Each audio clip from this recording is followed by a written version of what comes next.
ओम नमः शिवाय, हर हर महादेव, जय महाकाल, जय माता रानी। देखिए आज का जो ये वीडियो है ना आपका बहुत ही ज्यादा विशेष होने वाला है। विशेष क्यों है? आप सभी को पता है कि शारदीय नवरात्रों की शुरुआत हो चुकी है और ये नवरात्रे इतने ज्यादा पवित्र क्यों माने जाते हैं? क्योंकि दिवाली से पहले पड़ने वाली ये जो नवरात्रे होते हैं, नवरात्रे के 9 दिन, इन 9 दिनों में जो भी माताएं बहनें मेरे इस वीडियो को सुन रही हैं, देख रही हैं, पूरे सच्चे तन मन धन से माता रानी से जो आप मांगते हो ना, आपकी सारी मनोकामनाएं माता रानी पूरा जरूर करती है। पूज्य गुरुजी ने अपनी ही कथाओं में एक छोटा सा उपाय बताया, श्री पोटली वाला उपाय। आपको इस स्थान पर रख देना है अपने ही घर पर और आपकी जो भी मनोकामना होगी ना 9 दिनों के अंदर अंदर पूरी जरूर होगी। पूज्य गुरुजी की कथा से सुन करके और समझ करके पूरे उपाय को बड़े ही विस्तार से बताऊंगा, परंतु उससे पहले आप सबसे एक छोटी सी गुजारिश करूंगा कि जो लोग पहली बार आए हैं चैनल को सब्सक्राइब जरूर कीजिएगा और वीडियो को लाइक करके देव आदिदेव महादेव जी का कोई सा भी प्यारा नाम कमेंट बॉक्स में लिखना मत भूलिएगा। साथ ही साथ माता रानी की जय जरूर लिखिएगा। इस पूरे वीडियो के अंदर हम लोग 3 महा उपायों के बारे में बात करेंगे जो कि आपकी सारी मनोकामनाओं को पूरा जरूर करेंगे। वीडियो में उपाय की शुरुआत करने से पहले मैं आपको एक फोटो जरूर बताना चाहूंगा, माता रानी का हंसता हुआ स्वरूप। जब मैं इस वीडियो को बना रहा था, माता रानी का फोटो जब मैं सर्च कर रहा था ना, तो मेरे सामने कुछ इस तरीके से माता रानी का हंसता हुआ स्वरूप का फोटो आया। सोचा आप सभी लोगों को बता दूं, इसके दर्शन करने मात्र से आपके चेहरे पर मुस्कान ना आई हो तो बता दीजिएगा। ठीक है, अब बढ़ते हैं हमारे पहले वाले उपाय की तरफ। सबसे पहले बात करते हैं पहले उपाय की। पहला उपाय किन लोगों को करना है, ध्यान से रखना, श्री पोटली वाला उपाय। गुरुदेव ने कहा है कि जो भी नवरात्र के 9 दिन होते हैं ना, तो जब भी माता रानी के ये जो 9 दिन होते हैं ना, इन्हीं दिनों में नकारात्मक ऊर्जाएं काफी ज्यादा हो जाती है हमारे घरों के आसपास चारों तरफ में। ठीक है ना, तो आपको अपने घर को नकारात्मक ऊर्जा से दूर करने के लिए, घर में धन संपदा बढ़ाने के लिए, है ना, घर में धन संपदा और सुख शांति समृद्धि के लिए आपको ये वाला उपाय सभी को करना बहुत ज्यादा जरूरी है। सुख समृद्धि और धन संपदा के लिए, साथ ही साथ आपके परिवार के कलेश भी इस वाले उपाय से दूर होंगे। आपके घर के ऊपर किसी की बुरी नजर नहीं लगेगी, ना हाय लगेगी, ना ही कोई जादू टोना कर्म कर सकता है। कैसे करना है ध्यान से सुनिएगा। इसके लिए आपको चाहिए होगा एक लाल कपड़ा, थोड़ा सा बड़ा एक लाल कपड़ा ले लेना। ठीक है ना, पोटली बनाने के लिए तो आपको 1.25 मीटर के करीब का लाल कपड़ा ले लेना। इसके बाद में आपको चाहिए होगा एक श्रीफल, जिसे जटा वाला नारियल कहते हैं ना, इस तरीके से एक नारियल ले लेना। बजा करके देख लेना, बजना चाहिए इसके अंदर। ठीक है ना, ऐसा ना हो कि बजता हुआ नहीं, सूखा नहीं चाहिए हमें। इस तरीके से हरा नारियल भी किसी किसी भाषा में कहते हैं इसको, कोई कोई इसे श्रीफल भी कहते हैं। ठीक है ना, इसके बाद में आपको चाहिए होगी एक हल्दी की गांठ। पिसी हुई हल्दी नहीं चाहिए, हल्दी की गांठ चाहिए। लक्ष्मी के तौर पर रखने के लिए आपके पास में जो सिक्का हो, 1 रुपए का, 2 रुपए का, 5 रुपए का, 10 रुपए का, आपको एक सिक्का लेना है। इसी के साथ में लेना होगा आपको एक पान का पत्ता। ठीक है ना, पान का पत्ता ले लेना। उसके बाद में आपको थोड़ी सी चाहिए होगी क्या, हल्दी पिसी हुई, है ना, हल्दी पिसी हुई भी लेना है और साथ ही साथ थोड़ी सी ले लेना कुमकुम।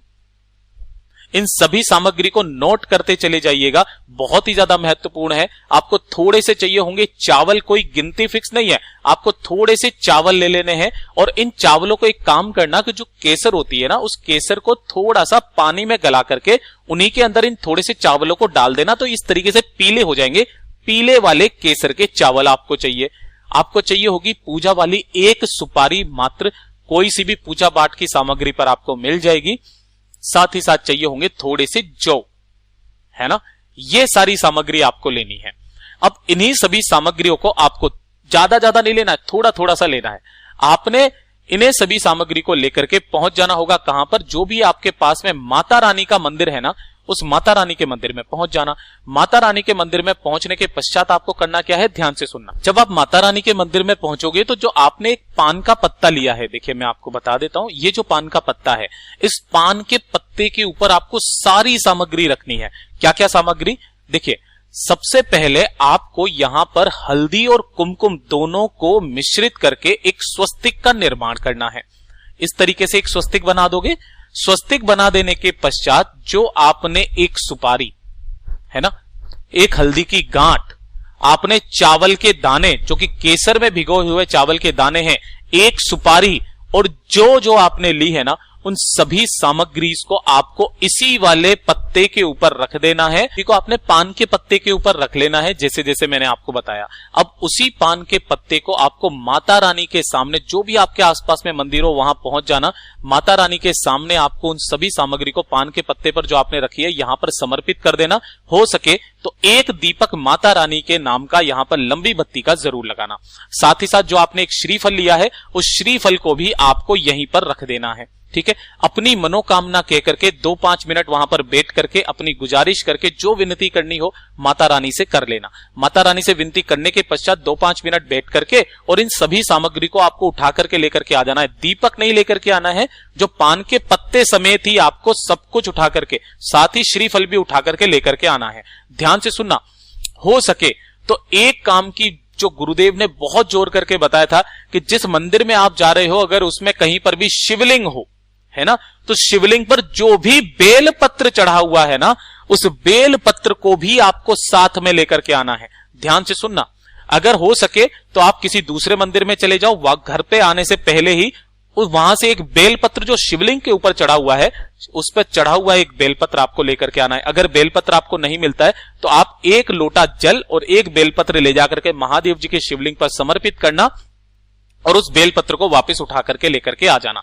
जो आपने यहां पर एक लाल कपड़ा लिया हुआ है ना घर पर, उसी लाल कपड़े के अंदर उस पान के पत्ते को रखना जिसके ऊपर सारी सामग्री आपने रखी हुई है, उस एक बेलपत्र को रख देना जो कि आपने यहां पर लिया हुआ है, और उस श्रीफल को रख करके और इसकी एक पोटली बना लेना, है ना। पोटली बना लोगे। पोटली बनाने के पश्चात आपको इसे अपने घर का जो मेन गेट है ना, ये वाला जिधर से आप सड़क पर उतर जाते हो, उसके ऊपर आपको बांधना होगा। किधर की तरफ? बाहर की तरफ नहीं, अंदर की तरफ आपको बांध देना है ना, ताकि किसी की नजर ना पड़े उस पे। बस इतना सा ध्यान रखना है।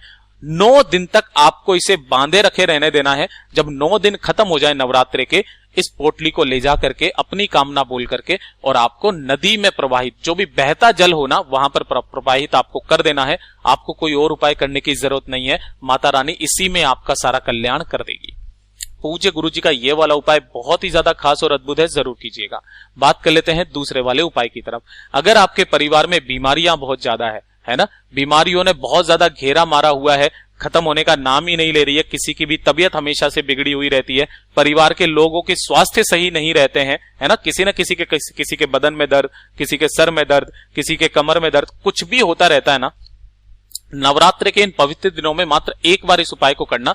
1 लोटा शुद्ध जल लेना अपने घर का, और इस जल को आपको शाम के समय पर अपने घर में जहां पर भी पानी पीने का स्थान है ना, वहां पर इस जल को उठा करके ढक करके रख देना।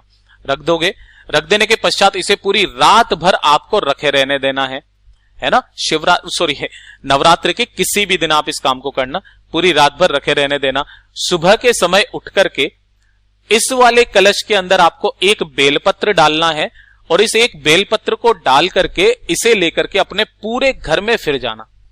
जितने भी कमरे हो, बाथरूम और शौचालय को छोड़ करके जितने भी कमरे हो, किचन हो या फिर कोई बालकनी हो, जो भी हो ना, होल वगैरह, सब में आपको फिर जाना है। फिर करके आपको अपने घर से बाहर निकलना है। आपके आसपास जहां कहीं पर भी नीम का पेड़ हो ना, नीम का पेड़, उस नीम के पेड़ के पास पहुंच जाना और इस पूरे के पूरे लोटे जल को नीम के पेड़ में समर्पित कर देना।